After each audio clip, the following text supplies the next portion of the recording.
though I shouldn't plan to stay long if I were you. I'm easily bored, and your reputation is hardly that of a scintillating conversationalist." Evangeline didn't flinch at his rudeness.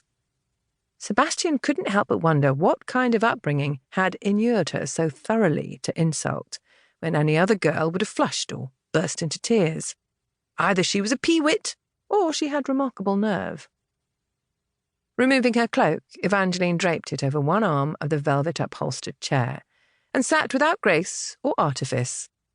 Wallflower, Sebastian thought, recalling that she was friends not only with Lillian Bowman, but also with Lillian's younger sister Daisy, and with Annabel Hunt. The group of 4 young women had sat at the side of numerous balls and soirees all last season, a band of perpetual wallflowers. However, it seemed that their bad luck had changed, for Annabel had finally managed to catch a husband, and Lillian had just brought Lord Westcliff up to scratch. Sebastian doubted that their good fortune would extend to this bumbling creature. Though he was tempted to demand her purpose in visiting him, Sebastian feared that might set off a round of prolonged stammering that would torment them both. He waited with forced patience, while Evangeline appeared to consider what she was about to say. As the silence drew out, Sebastian watched her in the gambling firelight, and realised with some surprise that she was attractive. He had never really looked at her directly, had only received the impression of a frowsy red-haired girl with bad posture. But she was lovely.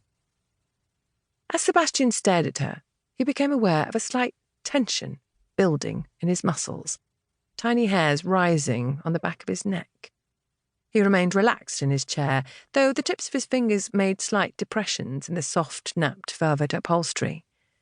He found it odd that he had never noticed her, when there was a great deal worth noticing. Her hair, the brightest shade of red he had ever seen, seemed to feed on the firelight, glowing with incandescent heat. The slender wings of her brows and the heavy fringe of her lashes were a darker shade of auburn, while her skin was that of a true redhead, fair and a bit freckled on the nose and cheeks. Sebastian was amused by the festive scattering of little gold flecks, sprinkled as if by the whim of a friendly fairy. She had unfashionably full lips that were coloured a natural rose, and large round blue eyes. Pretty but emotionless eyes, like those of a wax doll. "I received word that my friend Miss Bowman is now Lady Westcliff," Evangeline remarked in a careful manner. "She and the Earl went on to Gretna Green after he dispatched you." "Beat me to a pulp would be a more accurate choice of words," Sebastian said pleasantly, knowing that she couldn't help but notice the shadowy bruises on his jaw from Westcliff's righteous pummelling. He didn't seem to take it well, my borrowing of his betrothed. "You kidnapped her," Evangeline countered calmly.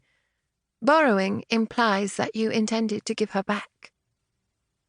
Sebastian felt his lips curve with his first real smile in a long time.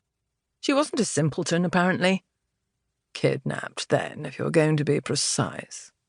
Is that why you've come to visit, Miss Jenner? To deliver a report on the happy couple? I'm weary of the subject. You had better say something interesting soon, or I'm afraid you'll have to leave. "You wanted Miss Bowman because she is an heiress," Evangeline said, "and you need to marry someone with money." "True," Sebastian acknowledged easily.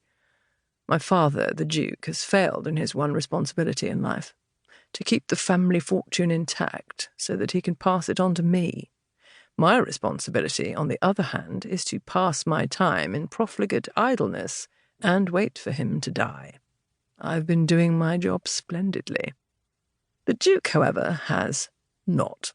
He's made a botch of managing the family finances, and at present he is unforgivably poor, and even worse, healthy." "My father is rich," Evangeline said without emotion, "and dying." "Congratulations." Sebastian studied her intently. He did not doubt that Ivo Jenner had a considerable fortune from the gambling club. Jenner's was a place where London gentlemen went for gaming, good food, strong drink, and inexpensive whores. The atmosphere was one of extravagance.